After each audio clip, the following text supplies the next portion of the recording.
kwentuhan kasama sa Tugstugan at Tawanan ang mga sikat sa barangay 745 Santa Ana, Manila.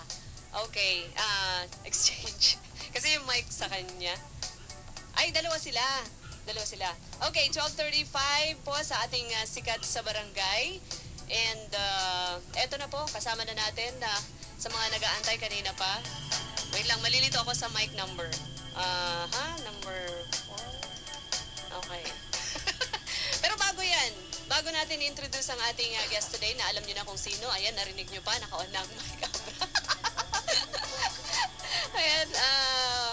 Ayan, basahin muna natin ang mga sikat sa barangay ng mga kabarangay nating nag-text sa ating fanatics at syempre nag-tweet sa ating Twitter account. Mga sikat sa barangay na kanta. Eto, ang sikat sa barangay daw nila, ang kanta ng Take Off na Stay, nakapaplay lang natin kanina. And sa ating, nasa na ba yun? Ayun, ang ating Facebook account naman, ang sikat daw sa kanilang barangay na kanta ay hindi masyadong bago, ano? Next Time I Fall ni Peter Cetera. At eto, Gayuma by Abra. Yun daw ang sikat sa kanilang barangay na kanta. Yun, no? Oo, 12:36 na mga kabarangay. At and as promised, eto na mga kabarangay natin, walang humpay ang ating mga bisita dito sa sikat sa barangay. Tuloy-tuloy ito, walang humpay. Ang kasama natin, hindi kamag-anak ng grupong ABBA, pero magaling mag-abakada. Hindi magician, pero nag-abracadabra. Hindi siya lugar, pero pangalan niya ay Abra. Hello, Abra. Hello. Magandang umaga. Magandang umaga po. Hindi, tanghali na. Tanghali na. Medyo, medyo tinanghali tayong gising. 12:36 at okay, alamin natin agad. Anong mga gusto nating malaman tungkol kay Abra? Bakit Abra? Abra, ikaw ba pinanganak sa Abra? Bale, yung pangalan ko po talaga, Raymond Abracosa. Tapos nung high school, uso yung mga apelido lang yung sinasabi hanggat sa tinamad yung mga kaibigan ko. Sa Abra na lang yung imbis na Abracosa, Abra. Tapos yan. Isip ko parang pwede na rin siyang rap name, kakaiba rin. Na.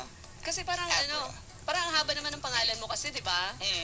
Tawagin ka, Raymond Abracosa. Abracosa. Ang haba nga. So, doon mo nakuha yung pangalan mong Abra. Actually, nag-isip ako mo na rin yun.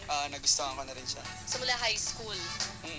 So, para maintindihan ng mga kabarangay nating nakatutok ngayon, no? Kasi, syempre, sabi ko kanina kasi flip-topan tayo. Ano nga ba ang flip-top? Anong pagkakaiba nito sa mga rap, sa mga... anong difference nito? Bale, yung flip-top po, battle league. Ang nangyayari po doon is rap battling, kung saan parang modernong balagtasan yung dating. May dalawang MC na maglalabanan, tapos walang beat na sasabayan. Bale, acapella lang siya. Tapos nagbabatuhan ng mga salita, pagalingan magsulat, pagalingan mangasar. Tapos yun yung flip-top. Yun ang flip-top. Yun ang rap battling, kung saan ang mga liga ng rap battling sa Pilipinas ay ang flip-top at ang sunugan. Tapos ang rap naman po, bale sa flip-top, nagra-rap ka. Battle rap po yun. Ang rap in general po, dun sa music, yun yung pinaka-importante na ginagawa namin ngayon is make rap music. And battling, para siyang slam dunk competition sa isang basketball game. Parang ganun lang siya. Okay, so ito pala yung battle MC yung mga kasali dito. Parang mga nagsaslam dunk competition. Kasi skills exhibition po yun eh. Oo. So yun yung battle scene na tinatawag. Yun po yung battle scene. Ayan, so para mas maintindihan ng mga kabarangay nating nandito Iba pa yung music scene sa battle scene. Iba naman. So, ibig sabihin mula noon, talagang ito nang gusto mo, rap talaga. Opo, pero medyo late. Ng music. Medyo late na rin. Ever since parang talagang mas preferred ko yung hip-hop music. Pero nasimulan ko lang talaga siyang matripan late na rin. Mga 17, 18 na ata ako. Paano ka natuto? Nagtitrip lang ako, nanggagaya lang ako ng mga rap ng iba. Rap ng parokya, ni Clark. Tapos parang, ayun, after nun, parang hindi ko alam, bigla akong naingganyong magsulat. Tapos... so nagsusulat ka ng sarili mong, flip-top? Talaga? Una trip-trip lang, tapos biglang natripan ko magsulat ng sarili. Hanggat sa i-record ko na siya sa beat, na dinownload ko lang sa internet, tapos ni-record sa cheap na mic. Tapos yun yung simula. So yun yung umpisa nun? Apo. From 10 Ano, nagkaroon ka ba ng grupo or Aba, talagang ikaw lang? Bale, nabuo po yung group namin nung sa CSA po kami, CSA Makati, kasama ko si RJ tsaka si Alex, yun po yung LDP, Lyrically Deranged Poets, doon po ako nagsimula. Tapos na-penetrate po namin yung underground hip-hop scene, tapos nakapag-release kami ng mga independent album, and from then on, gumawa rin kami ng solo careers, pero intact pa rin yung group. So, para mas marami music na maihandog sa tao. Oo, so hindi ka nawawalan, no? Meron at merong nasasabi.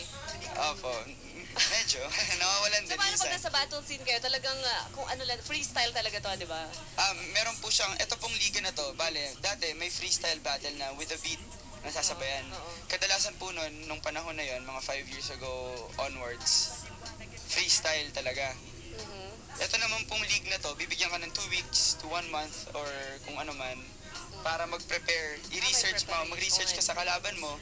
So nasa sayo na yun kung gusto mong paghandaan o gusto mong baliwalain lang yung kalaban mo. Depende na sa'yo. Talaga bang ang ano dito ay laitan lang talaga sa dalawa? Magkalaban? Yun po yung pinakaunang masasagap ng tao. Parang At yun din, sakit doon, di ba, pag ikaw ang ano? yun din yung point ng ano. Pero besides that, there's art and craft in the composition of the Kasi may battle rhyme eh. bars. May rhyme, metaphors, talagang malalim po siya. Depende po kung sino yung pinapanood na MC, kung paano niya ginagamit yung art of rap sa battling. Importante po, hindi lang naman po siya parang, ay, mukha kang ganyan, mukha kang ganito. Oo nga. Mukha kang ganyan kasi ganito, ganon, ganyan, ganyan. Parang Dami nga eh. So kung nag-compose ka, nagsusulat ka din ng sarili mong rap, may inspiration ka ba? Dahil hindi ka nawawalan, di ba? May timing ba ng pagsusulat? Naalala mo pa rin ba itong mga to pag sinusulat mo, tapos sasabihin mo, i-rap mo na ganyan? Kasi ang bilis eh, di ba? Medyo, asanayan din eh. Parang, pag habang nag-rap ka, patagal ng patagal, nasasanay ka, tapos nakakapa mo na, nagigets mo na, hindi ka na nangangapa, kumbaga. Parang kung ano yung gusto mong sabihin, mas madali mo na siyang nasasabi. It takes time to practice din na kung paano mag-deliver ng maayos. Kasi hindi naman pwede isang beses mo lang naisip, tapos maganda yung delivery, tapos magagawa mo ulit. So, take time to practice that, and talagang iisipin mo kung ano yung mga magandang pwede sabihin na hindi lang mga asar ng tao, kundi yung mga nanonood parang, oy, wow, galing na. Mga gaano Galing na katagal? magpasulat ka na. Katagal ang practice niyan. Pero kung bihasa ka na talaga, mabilisan na lang. Opo, mabilis na rin. Depende rin. Pwede rin wag na mag-practice. Kung ano na lang. Opo, pwede ka nandun. Tapos kung anong sabihin sa'yo, babalik mo na lang. Yung rebuttal nga po na Oo, tinatawag natin. grabe yung tipong kagaya ni Looney, di ba, naging ano Opo. namin dito. Biglaan lang, tapos meron na siya agad. So, napaka-advance ng ano nyo, ng isip nyo, no? Opo, ata. Ewan. Pero pinaka-advance po talagang utak. Ang kasama ko po, si Joseph Amaro of Beatbox Philippines. Hi, Joseph Yan ng Beatbox Philippines. Magandang hapon. Magandang hapon. So, wala akong maano eh, tungkol sa beatboxing eh. Parang, ang tawag dito, hindi, amazed na amazed ako talaga. Kasi, paano nyo nasusundan, diba? Paano, hindi pa kayo nawawalan ng hininga? Ay, hindi nawawalan to si Joe. Kailangan may tubig lagi. Hindi po kami tao eh. Ay, hindi kayo tao. Hybrid. Hybrid. Hindi, ano naman siya eh, parang Naritoke po yung DNA strands ko yun. Mga extra dimensional beings. Parang alien ba to? 12:43 mga kabarangay, kung may mga katanungan kayo para kay Abra, bukas na bukas po ang aking Fanatics, Mama Bell Space on at Essence 4627, or ang aking Twitter account, twitter.com/mamabell971ls, or kay Abra. Ayan, mag-ano kayo sa kanya, Abra Official. Nag-tweet din ako sa'yo Nag-tweet nga ba ako? Sa'yo ba yun, Abra Official? Opo, yun po, tama. Follow me on Twitter at AbraOfficial. For updates. Sabi ko na yata doon where na you? Where na you yata tinanong ko. Anyways, more of Abra. Ito muna, play muna natin ating number 5 song sa ating The Big Ten. Again, ating The Big Ten, every Sunday po yan, 12 noon until 1 p.m. Kasama natin ating music countdown with our mystery DJ. Number 5 song natin this week, mula sa boy band, isang boy band, si Barangay 630, Sampaloc, Manila. 12:52 na po mga kabarangay. And still kapiling pa rin natin ng pinakahintay ng lahat, si Abra. Ayan, sa mga nagtitweet sa akin, nandito na nga. May mga nagpapaano pa dito. Shout out. Ano ba intention? Anyways, alamin pa natin more of Abra kasi medyo biti na tayo sa oras, ano? Aga kasi. Na-traffic Joke lang ha, joke ako lang. sa bahay. Ayan, so sino yung mga influences mo nga pala sa yung ano? Bale, si ano po, Eminem, Alam mo, mostly tatlong paborito. sa international. Tapos dito naman po si, ano sila, Stick Figures, Looney, Ron Henley, Glock 9, Francis M. Yun po. Okay, so, kung sabi mo, di ba, gusto mo mag-inspire sa, magbigay ng inspiration sa mga tao, Opo. di ba? Paano mo ginagawa? Through songwriting po, tsaka yung kung paano ako magsulat ng mga lyrics kahit sa battle. Okay. Bale, parang kailangan mo mag-aral ng mabuti at magbasa ng maraming libro at malaman ng maraming bagay para kung gusto mo makapag-rap ng ganun, parang yun yung ini-incorporate ko dun eh. Parang hindi siya madaling gawin, hindi siya kayang gawin ng pangkaraniwang tao. So, impressive siya in terms of yung literary technique na ginagamit ng isang tao. So, kung gusto mo ng ganun, kailangan mong mag-aral na mabuti, marami kang salitang malalaman, marami kang konsepto na alam. So, yun po. Yun ang gusto ko, parang yung mga kabataan ngayon, huwag nang tamad. Oo. So, pag-usapan naman natin ngayon yung bagong album. Di ba meron kayong ilo-launch yata na album, no? Ano po? Yung Homegrown. Oo. Sa November 27, bale kasama po doon ang mga pinakamalulupit na mga MC or rapper sa Pilipinas. Doon sa Homegrown. Compilation po siya, iba't ibang kantaan. Doon po sila Tuni, Ron Henley, sila Rex Dus, si Basilio, LDP nandun, may track din po ako doon, DJ Buddha, sino pa ba? Sila, Si Smugglers. Smugglers nandun din, Zaito, Mike Swift, Jehon, Apex, yan. Ay, grabe. Talagang Malakas po yun. star-studded to. Star-studded po Parang na yung ano. gayuma lang, no? Parang yung gayuma na Parang ganun po, na ilalagay natin sa isang malupit na album na Grabe, lapit. magbabago sa industriya ng musika habang buhay. Okay, so maraming salamat, Abra. At medyo nabitin tayo eh. Siguro may next time pa to, no? Apo, sige po. Next time. ano po, Kukall time kita ng mga 11. 5 alarm po isiset ko sa bahay. Parang nahirapan kaya ito, parang sa Gayuma, ganun ba talaga may aso ka doon na kasama sa akin? Ay, aso po ni Joseph yun. Hiniram naman. Ng tropa kong si Joe. Shit. Okay, 12:54 mga kabarangay. So once again, may ano ka ba message ka sa mga fans, mga kaibigan mo? Bale, yun, abangan nyo po ang susunod kong music video. Ay, bawal ko pala sabihin yan. Abangan nyo na lang sa page ko ang announcements. Tapos meron din, Hey, congratulations nga pala sa ay, Gayuma. maraming salamat po. Meron pa pong mas malupit doon na lalabas next. Kung Bali, may mga show kayo, Opo. Bali sa Gayuma po, pwede po kayong bumoto sa mixph.com. Vote nyo lang yung Gayuma. In 3 days, pagkapasok sa charts, nag-number 1 po. So maraming salamat sa lahat na sumuporta at bumoto. Meron pa po akong isa pa at marami pang surpresang parating. December 2, Taon ng Dragon concert. Birthday bash ko po. Free concert sa Eastwood Central Plaza. Para sa lahat ng nag-aabang. Yun na po yung announcement. Ipopost ko rin mamaya. Pero kung narinig nyo na ngayon, ipost nyo na at ikalat nyo na.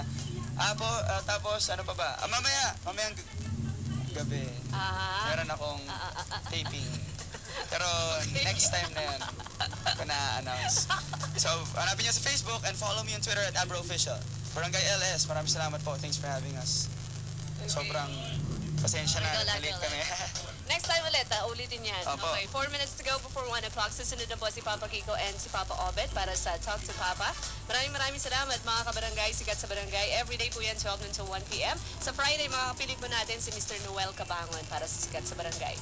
Okay, and so, andito na rin lang si Abra. No? Play na natin yung kanta nila, ang Gayuma. Sikat na sikat na ngayon, in fairness. Mga kabarangay, Gayuma, Abra, featuring Tyro and Jericho. Alin ako sa video nito Maraming salamat po. Okay, so tugsugan at tawanan tuloy-tuloy lang dito sa Barangay LS 97.1. LDPs! Tugsugan na.